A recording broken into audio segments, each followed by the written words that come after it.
भारत के विदेश मंत्री एस जयशंकर और सुप्रीम कोर्ट के वरिष्ठ न्यायाधीश सूर्यकांत ने हाल ही में संयुक्त राष्ट्र को ऐसा तर्कपूर्ण जवाब दिया कि न्यूयॉर्क में बैठे कई अधिकारी भी चुप्पी साध गए होंगे। जो भावना वर्षों से देश के नागरिकों के मन में थी, वही आवाज अब सरकार और न्यायपालिका दोनों के स्तर पर बुलंद हुई है। ये आवश्यक भी था, क्योंकि यूएन जैसी संस्थाएं अक्सर भारत को ऐसे देश की तरह पेश करती रही हैं जिसके दरवाजे हर किसी के लिए हमेशा खुले हों। लेकिन सवाल उठता है, किसी राष्ट्र की सीमाएं आखिर कितनी खुली रह सकती हैं? हर देश के अपने नियम और संतुलन होते हैं। भारत ने अब स्पष्ट कर दिया है कि उसकी मेहरबानी को उसकी कमजोरी समझने की भूल नहीं की जाए। मामले की शुरुआत होती है अवैध रूप से भारत में रह रहे प्रवासियों से। हाल ही में संयुक्त राष्ट्र की एक इकाई ने भारत से कहा कि इन प्रवासियों को शरणार्थी पहचान पत्र जारी किए जाएं, ताकि ये स्थायी रूप से यहाँ रह सकें। यही मांग विवाद की जड़ बन गई। दरअसल ये कार्ड उन लोगों को दिया जाता है जो अपने देश से भय या उत्पीड़न के कारण भागने को मजबूर हुए हों। इस पहचान से वे शरण के अधिकार का दावा करते हैं। लेकिन भारत ने अब ये संकेत दिया है कि उसकी सीमाओं और नीतियों का निर्णय वही करेगा, कोई बाहरी संस्था नहीं। भारत का ये रुख बताता है कि अब वो अपने राष्ट्रीय हितों पर किसी बाहरी दबाव को स्वीकार नहीं करेगा।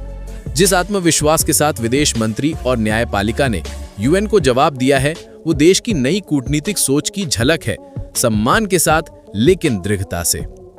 क्या आप संयुक्त राष्ट्र द्वारा भारत में रह रहे प्रवासियों को शरणार्थी कार्ड देने के सुझाव पर विदेश मंत्री एस जयशंकर ने संयमित लेकिन स्पष्ट प्रतिक्रिया दी। उन्होंने कहा कि जिन लोगों को वास्तव में खतरा है और जिनका कोई ठिकाना नहीं, उन्हें भारत मानवीयता के आधार पर आश्रय देने को तैयार है। लेकिन इसका ये अर्थ नहीं कि दुनिया के सभी शरणार्थी भारत का रुख करें। उन्होंने दो टूक कहा कि भारत के पास सीमित संसाधन है और पहले से जो बोझ है वो काफी बड़ा है। जयशंकर ने याद दिलाया कि भारत ने हमेशा संकटग्रस्त समुदायों को सहारा दिया है, चाहे वो तिब्बती हों, श्रीलंकाई तमिल हों, अफगान नागरिक हों या रोहिंग्या शरणार्थी। फिर भी सरकार का रुख साफ है कि देश हर व्यक्ति को शरण देने की क्षमता नहीं रखता। आंकड़ों के अनुसार भारत और यूएनएचसीआर की रिपोर्ट बताती है कि 2024 के अंत तक लगभग 2400 शरणार्थी और आवेदक भारत में पंजीकृत किए गए थे, जिनमें ज्यादातर म्यांमार और अफगानिस्तान से आए हैं। यूएनएचसीआर के अन्य आंकड़े दिखाते हैं कि भारत में तिब्बती शरणार्थियों समेत करीब 63,169 लोग दर्ज हैं, जबकि म्यांमार से 1,08,223, श्रीलंका से 89,178 और अन्य देशों से करीब 693 लोग शामिल हैं।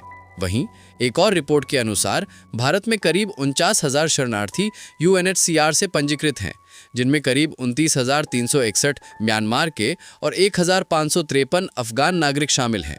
इसके अलावा तिब्बती और श्रीलंकाई शरणार्थियों को भारत सरकार से भी मान्यता प्राप्त है। भारत ने अब तक 1951 के रिफ्यूजी कन्वेंशन पर हस्ताक्षर नहीं किए हैं, इसलिए वो उन कानूनी दायित्वों से मुक्त है जो इस समझौते के सदस्य देशों पर लागू होते हैं। सुप्रीम कोर्ट के न्यायमूर्ति सूर्यकांत ने हालिया टिप्पणी में कहा कि संयुक्त राष्ट्र द्वारा जारी शरणार्थी कार्ड को भारत में स्वतः कानूनी मान्यता नहीं प्राप्त होती। विदेश मंत्री एस जयशंकर ने भी साफ कहा कि भारत की जनसंख्या 146 करोड़ से अधिक हो चुकी है और देश के संसाधन सीमित हैं। ऐसे में सरकार की प्राथमिक जिम्मेदारी अपने नागरिकों की भलाई सुनिश्चित करना है। जयशंकर ने यह भी इंगित किया कि यदि शरणार्थियों की संख्या लगातार बढ़ती रही तो आर्थिक, शैक्षिक, स्वास्थ्य और सुरक्षा व्यवस्थाओं पर दबाव और बढ़ेगा। उन्होंने पश्चिमी देशों पर कटाक्ष करते हुए कहा कि अमेरिका, ब्रिटेन जैसे राष्ट्र अपने यहाँ शरणार्थियों के लिए कड़े नियम अपनाते हैं, कभी डेडलाइन तय करते हैं तो कभी सिस्टम ही बंद कर देते हैं। फिर वही देशों द्वारा भारत को उपदेश देना न्याय संगत नहीं। सुप्रीम कोर्ट के न्यायमूर्ति सूर्यकांत के अनुसार भारत अपनी सीमाओं और कानूनी ढांचे से बाहर जाकर कोई कदम नहीं उठा सकता। ये सिर्फ नीति नहीं बल्कि देश की संप्रभुता का प्रश्न है। भारत ना तो 1951 के शरणार्थी कन्वेंशन का और ना ही 1967 के प्रोटोकॉल का हस्ताक्षरी है। इसलिए यूएन द्वारा जारी किसी भी रिफ्यूजी कार्ड की कानूनी बाध्यता भारत पर लागू नहीं होती। वो सिर्फ पहचान का एक दस्तावेज हो सकता है, ना कि भारत में रहने या बसने की अनुमति। कोई भी व्यक्ति केवल कार्ड दिखाकर भारत में शरण नहीं पा सकता जब तक उसकी पृष्ठभूमि और परिस्थितियों की पूरी जांच न हो जाए। अगर कोई व्यक्ति विदेशी कानूनों के तहत अवैध रूप से ठहरता पाया जाता है तो उसे वापस भेजा जा सकता है। ये कदम किसी के प्रति कठोरता नहीं बल्कि देश की सुरक्षा के लिए आवश्यक उपाय है। बीते कुछ वर्षों में कई घटनाएं सामने आई जहां शरणार्थी के नाम पर आतंक या अवैध व्यापार जैसी गतिविधियां चलती रहीं। याद कीजिए 2017 जब देश भर में रोहिंग्या शरणार्थियों को लेकर गहमागहमी हुई थी। उस समय केंद्र सरकार ने सुप्रीम कोर्ट में कहा था कि कुछ रोहिंग्या आतंकवादी संगठनों से जुड़े हुए हैं और राष्ट्र की सुरक्षा के लिए गंभीर खतरा बन सकते हैं। भारत तब भी इस बात पर अडिग था कि मानवीय स्तर पर सहायता दी जा सकती है, लेकिन राष्ट्रीय सुरक्षा सर्वोपरि है। विदेश मंत्री जयशंकर ने भी इसी भावना को दोहराया कि भारत का इतिहास हमेशा से संघर्षग्रस्त लोगों का सहारा बनने वाला रहा है। चाहे 1947 में बंटवारे के बाद पाकिस्तान से आए लोग हों, 1959 में तिब्बत से आए शरणार्थी हों या 1971 में बांग्लादेश से आए लोग हों, भारत ने सबकी मदद की है। मगर आज हालात और चुनौतियां पहले से बिल्कुल अलग है। आज भारत एक ऐसे मोड़ पर खड़ा है जहां अपने सीमाओं और संसाधनों की रक्षा करना पहले से कहीं ज्यादा जरूरी है। सवाल ये है कि अगर संयुक्त राष्ट्र को सच में शरणार्थियों की चिंता है तो क्या सिर्फ भारत ही जिम्मेदार है? क्यों ना अमेरिका, ब्रिटेन, फ्रांस, चीन और रूस जैसे बड़े बड़े देश भी आगे आकर इन्हें अपने यहाँ बसाएं? केवल भारत से उम्मीद रखना ना तो न्यायपूर्ण है और न ही व्यवहारिक। हमने आज दुनिया को साफ संदेश दे दिया है, हमारी मानवता कमजोर नहीं है लेकिन अंधी भी नहीं। मदद हम जरूर करते हैं पर अपनी शर्तों पर, और ये शर्तें किसी बाहरी दबाव से नहीं बल्कि अपने देश और अपनी जनता के हित में तय की जाती हैं। अगर अफगानिस्तान की बात करें तो भारत लगातार वहां के लोगों की सहायता करता रहा है, चाहे स्कूल बनवाना हो, अस्पताल खड़ा करना हो या फिर बुनियादी सुविधाएं पहुंचाना।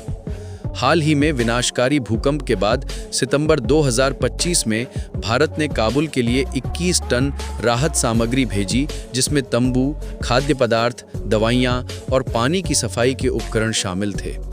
ये मदद सीधे वहां के आम लोगों तक पहुंची ताकि वे सुरक्षित और संरक्षित रह सकें। लेकिन जब बात भारत में बसने की आती है तो नियम सख्त हैं। केवल वे लोग जिनकी स्थिति सच में गंभीर हो और जिनका आना देश की सुरक्षा के लिए खतरा न बने, उन्हीं को जगह मिलती है। ये चयन प्रक्रिया बेहद सोच समझकर और विस्तृत जांच के बाद ही पूरी होती है। अब फैसला आपके हाथ में है। क्या भारत को और शरणार्थियों को जगह देनी चाहिए या अपनी सीमाओं को और मजबूत बनाकर अपने नागरिकों की सुरक्षा को पहली प्राथमिकता देनी चाहिए?